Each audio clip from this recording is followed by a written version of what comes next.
Today is Memorial Day, a day to remember our troops and our veterans and away from all the disinformation and propaganda. Jason, you sent me this video by presidential hopeful on the Democratic ticket, Tulsi Gabbard. She released the video and you said, Luke, this is the best Memorial Day message that could ever be sent out there. Jason, do you want to introduce this? Yeah, so, Tulsi Gabbard, she has her problems, and we're going to get into that after we go over this video. And this is a very, very well done, produced piece. I don't want people to think that, she took to her little phone and she hit the button and off the cuff she did this. No, obviously, this is produced, but we need her message and the message that she gives in this video during the primaries. We absolutely need this in the debates. So without further ado, let's do this thing.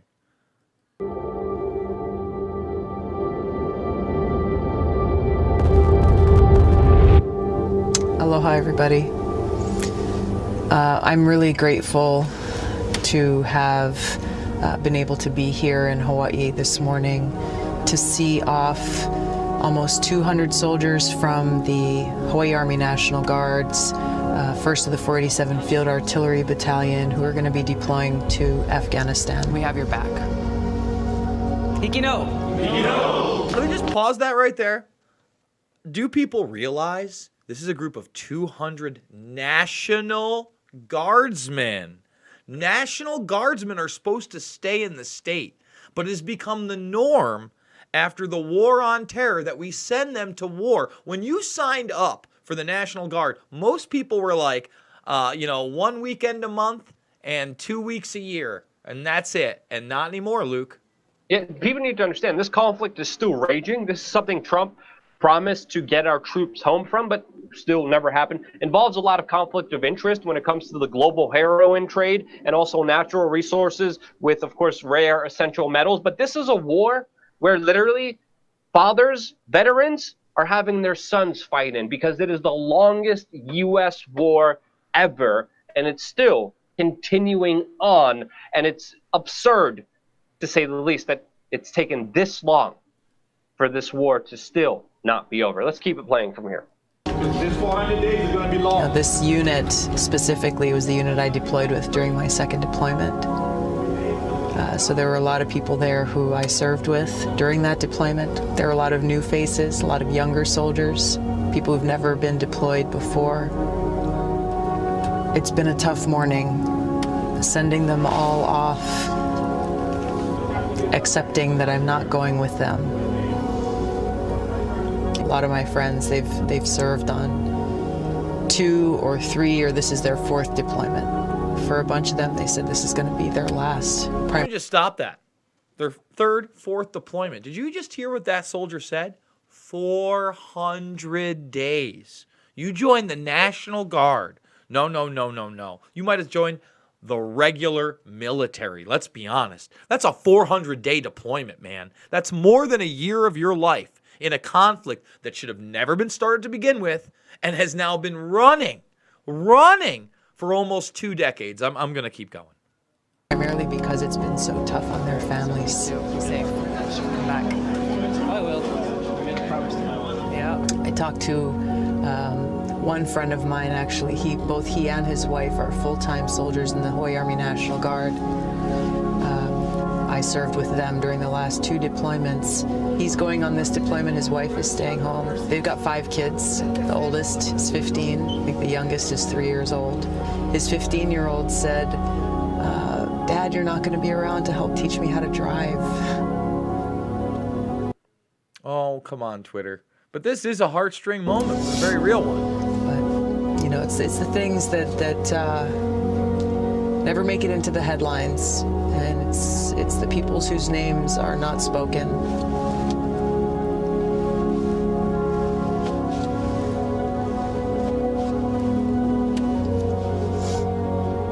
The reason why a lot of people in this country don't think about our foreign policy and the impact of it is because they don't know, perhaps, that we still have soldiers, we still have troops who are deploying.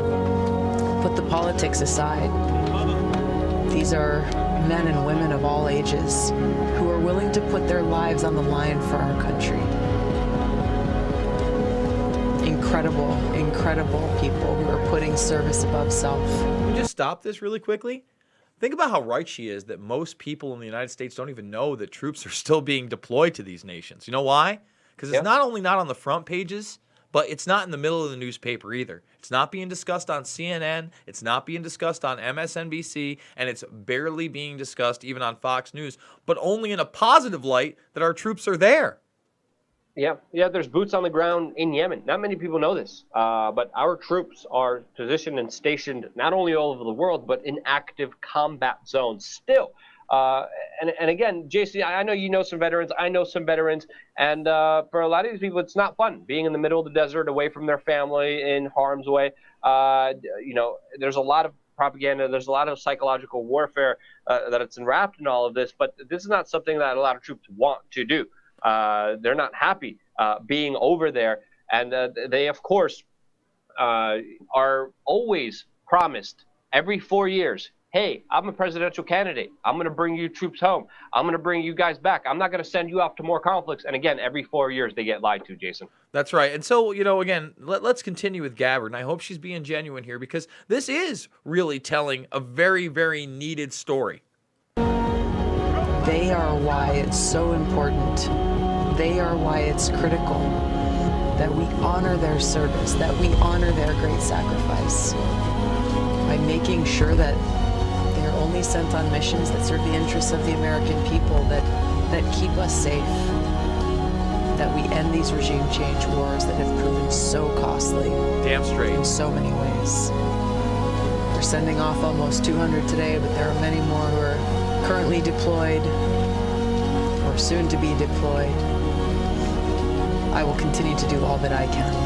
I will continue to do everything I possibly can to bring them home as safely and quickly as possible, and to bring about this change in our foreign policy so that our troops are not continuously being sent off to fight in these regime change wars, that the missions that they are sent on are truly worthy of the great sacrifices that they and their families are making.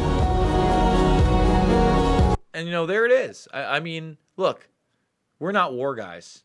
I'm not telling you to cut the head off a snake in Venezuela and that we need regime change there and that we need to build a coalition. And Tulsi Gabbard, again, I want to believe her. I want to believe she's being genuine. But, the flip side of this coin, Luke, I think we have to mention it, is that she has been rather wishy-washy on Assad and Syria and chemical weapons, despite being the first person to question General Mattis about the Duma attack. And by the way, she has been vindicated by this latest leak by the OPCW that indeed shows planted canisters and the on-the-ground work of Pearson Sharp and who was it, Robert Fisk, I believe, that were on the ground saying, hey, this really didn't happen. So she has been vindicated there. But Luke, also a member of the Council on Foreign Relations, a globalist organization, do you think in the very unlikely event that she was elected, she could keep her promises? Well, this is what we have to always critically examine, because George W. Bush, Barack Obama, Donald Trump all ran on non-interventionist American foreign policies, ran on bringing the troops back, ran on pushing back the police state, the military-industrial complex, and all of those presidents lied. All of those presidents flip-flopped. All of those presidents did a 180 complete degree turn against their principles that they were espousing that got them into office. There's a reason presidential candidates like Ron Paul received more support from the U.S. military, more donations than the U.S. military, than all the other candidates out there when he was running to be president of the United States, because he ran on an anti-war platform. And many people believed him. And many people were comparing Tulsi Gabbard to him. Now, there are some interesting things to note here. Whether she will or will not, it's still a promise. She's still a member of the CFR, which does deserve to be questioned. But everything else points to yes. With her other stances, with her other principles, and with the way that the media is treating her, which is an important aspect to understand here. Because, again, look, she's a woman of color. She's a decorated veteran. That's something that the woke media would love to have, would love to push and promote, like they are with other race politics that they're involved in, but they're not. They're attacking her, and I think that's because she denounced identity politics, which is huge. She's anti-war. She defended Assange and Snowden. She defended free speech. She's criticizing big tech censorship, but she's also not getting a lot of the mainstream media favorable play because of that. So these are other principles that go in line with her major promises here. So it's really 50-50. I still have to meet her. I want to meet her. I'm going to go on the campaign trail. We're going to do our best to be out there on the ground. I want to talk to her one-on-one. I want to interview her. I want to ask her the serious questions. And that's something that I'm going to set my intentions to and going to do eventually. But again, Jason, I'm not 100% convinced. No, and she said some things that I wouldn't agree with on torture as well. So I would kind of press her on that. But again, we need to get her in just for the debate factor. Let's be honest. When the media is pushing people like Pete Bootlicker as the next darling and every other establishment, Beto O'Malley, all these people that really not only don't have a chance, but don't offer anything but the same old globalist talking points in a new package. That's not what I want. What I want is what I voted for in 2016, to get out of Afghanistan, to get out of Iraq, to not continue our conflict in Syria. These are the things I want for justice for those involved in 9/11 that still have not been brought to justice. Yeah, we got 28 pages, but what did that lead to? Arms deals with Saudi Arabia after the fact. Pure insanity, Luke. Yeah, I just sent you an article by The Guardian that pretty encapsulates what's happening with her in this larger political spectrum that's trying to be more woke than anything else. And the article here reads in the byline, to some, the 37-year-old surfer is the ideal face of the progressive movement, but her past actions give others pause. Again, they're talking about her being anti-war. They're talking about her being a veteran. They're talking about her going to Syria, meeting Assad, seeing the situation on the ground and calling it out for what it was. And again, she is a veteran. She is someone to look up to. She is one of the, again, every time there's a political system and it encompasses with an election, I always say politicians to me are all buttholes. Some buttholes are more cleaner than others. She's not that dirty, but remember, she's still a politician. She still serves I'm trying family friendly show here, so we're trying to watch my words carefully. She still is a butthole and does what buttholes do, because that's what politicians do. That's my opinion. That's my take on it. But I'm curious what you guys think, because you guys are a big part of the discussion.